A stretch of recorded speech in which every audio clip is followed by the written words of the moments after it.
ልጆቻችሁን የምትወዱ ሰዎች እንደ ዝና መዝናኛ አድርጋችሁ እንደ ቅንጦት አድርጋችሁ ቺፕስ ገዝታችሁ የምትሰጧቸው ሰዎች I feel so bad for you። በጣም ደንጀረስ ነው። ፊኖ ዱቄት ማቅረብ የምንችል ከሆነ ሆል ግሬን የተፈጨውን ስንዴ ዳቦ ማቅረብ አንችልም?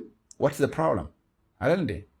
ሆል ግሬን ዳቦ ሰርተን በገበያ ላይ ብናቀርብ ለህዝቡ እንደ ባህል ቢሆን እኮ ሜታቦሊክሊ ሄልዚ የሆኑ ነው የሚሄዱት። የስ ላይጣፍጣቸው ይችላል ለጊዜው፣ ግን አቬሌብል ገበያ ላይ ማርኬት ላይ ያለው በቃ እሱ ከሆነና ሰዎች ደግሞ በተደጋጋሚ ከጊዜ በኋላ ቴስት ባላቸው እሱን እየለመደ ከሄደ እኮ በቃ ካልቸር ሆነ ማለት ነው።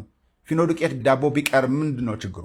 ከዛ በኋላ ከፊኖ ዱቄት በኋላ ደግሞ ኬክ እና ብስኩት ምናምን ነገር እንደ ባህል እንደ ዝና ተደርጎ መብላት መመገብ ቢቆም ምንድን ነው ችግሩ? አይደል እንዴ? ስለዚህ ኬክ፣ ብስኩት፣ ከረሜላ ከጣፋጭ ነገር የመጣ ነገር በሙሉ እነሱ በሙሉ ቢቀሩ ሆል ግሬን ስላችሁ ሙሉ ጥራጥሬው ከሱ ውስጥ የተሰራ ነገር ከሆነ ምንም ነገር ሳይቀናነስለት ማለት ነው። በቃ ማጽዳት ማጠብ ብቻ ነው የሚደረገው እንጂ ሌላው እንዲሁ ተፈጭቶ የሚበላ ነገር ከሆነ እሱ የተሻለ ካርቦሃይድሬት ነው። would be much healthier than we are now። አሁን ካለንበት የተሻለ ሁኔታ የተሻለ ጤና ውስጥ እንገኝ ነበረ ሁላ እንደ ሀገር ደረጃ እንደ ህዝብ ደረጃ ማለት ነው። ሆስፒታሎቻችን፣ ክሊኒኮቻችን በሜታቦሊክ ሄልዝ ችግር ምክንያት አይጨናነቁም ነበር። ሜታቦሊክ ሄልዝ እንሆናለን ካርቦሃይድሬቶችን ብንቆጣጠራቸው።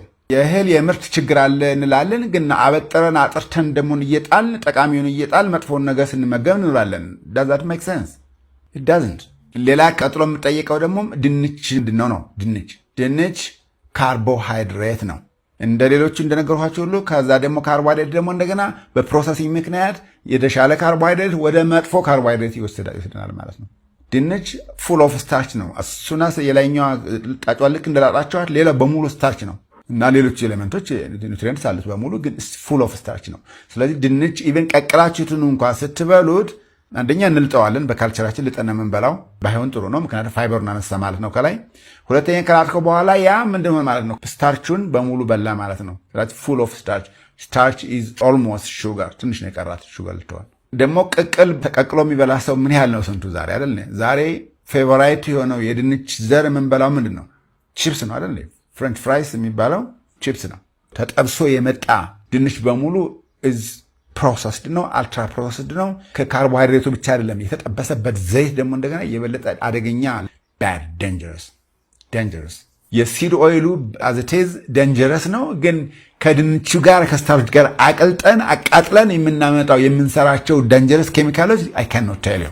እና ልጆቻችሁን የምትወዱ ሰዎች እንደ ዝና መዝናኛ አድርጋችሁ እንደ ቅንጦት አድርጋችሁ ቺፕስ ገዝታችሁ የምትሰጧቸው ሰዎች I feel so bad for you። በጣም ደንጀረስ ነው።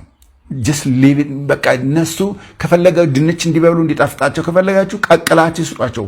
ቆንጆ አድርጋችሁ በቅመማ ቅመም በአዋዜ ከስኳር ውጭ ባለ ቅመማ ቅመም አጣፍጣችሁ ቀቅላችሁ ስጧቸው። በህይወታቸው በኋላ ያመሰግኗቸዋል። አሁን ሊያማርሩ ይችላሉ፣ ሊያለቅሱባቸው ይችላሉ፣ አንበላም ሊላችሁ ይችላሉ። በኋላ በህይወታቸው ግን ያመሰግኗቸዋል። I'm sure of that። ከዛ ውጭ ያለ የድንች ምግብ ምንም ሪከመንድ ማድረገው ነው። በወጥ እንሰራለን፣ እሱም ተለምዶ አለ። ግን ታጥቦ እንዳለ መሰራትና ወጥ ላይም ተደርጎ መበላት የሚችል ነው ወዳጄ። forget about the culture። የምታውቂውን ካልቸርሽን እርሺውና ድንች ወጥ መሰሪ ከሆነ እስከ ልጣጩ ማጠብ ብቻ ማጽዳት ብቻ ነው የሚጠበቅብሽ።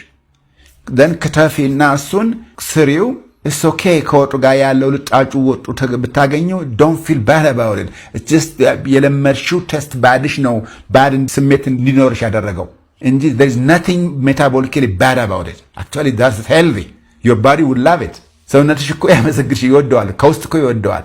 እዚህ ላይ ነው ምናልባት የሚቀፍሽ ጭንቅላ አእምሮሽን ያለመድሽው ስለሆነ የሚቀፍሽ እንጂ እዚህ ጋር ሳይጣፍጥ የገባ ነገር ታች ግን ይጣፍጣል። ሜታቦሊክሊ በጣም ስዊት ነው፣ ዴሊሺየስ ነው።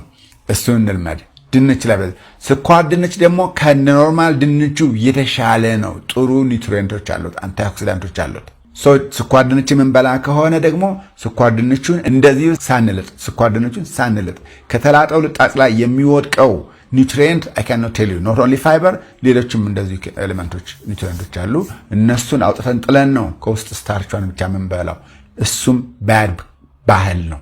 ባህል ደግሞ የሚቀየር ነገር ነው። ካወቀን ቀስ በቀስ የሚቀየር ነገር ነውና ያ የምንቀይረው ከቤታችን መጀመር ይችላል፣ ባህላችን መቀየራችን ማለት ነው። ከዚህ ቀጥሎ በብዛት የምጠየቀው ማን ነው ብትሉኝ ማርና ተምር ናቸው።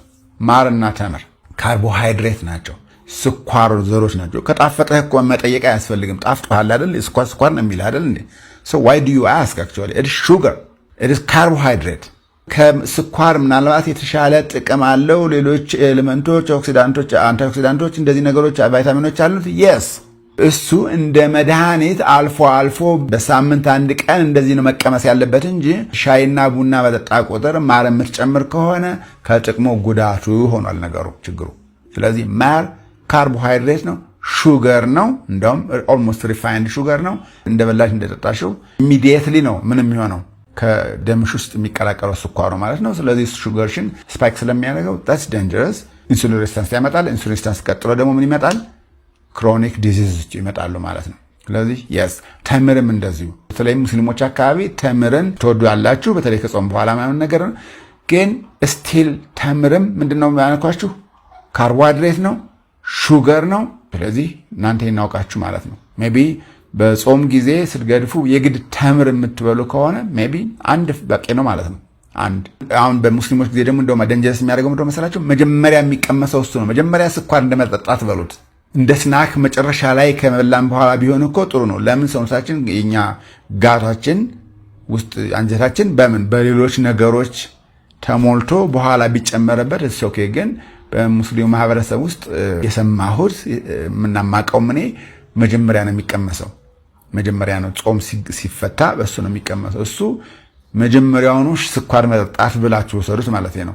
ሶ yes ሌሎች አድቫንቴጅ ተምር actually very wonderful የሆኑ ኒውትሪየንትስ አሉት የሚጠቅሙ፣ ግን ጉዳቱ ደግሞ የስኳር ችግሩ ደግሞ አደገኛ ነው ማለት ነው። ስለዚህ እሱን እንግዲህ መበላት ካለበት maybe just one ከዛ ደግሞ አብሮ ደግሞ ሲጠጣ ደግሞ ምኑን ጁሱ ባይጠጣ ከውሃ ጋር ብትበሉት እንግዲህ ያ መጥፎን ካርቦሃይድሬት ኦልሞስት ወደ ጤናማ አመጣችሁ ትንሽ ማለት ነው። ከዛ አንድ ፍሬ መጀመሪያ መበላት ካለበት መጀመሪያ፣ ከተቻለ ግን የሚፈቅድ ከሆነ ግን በኋላ እንደ ስናክ ቢወሰድ ነው የሚሻለው ባይኔ መወሰድ ካለበት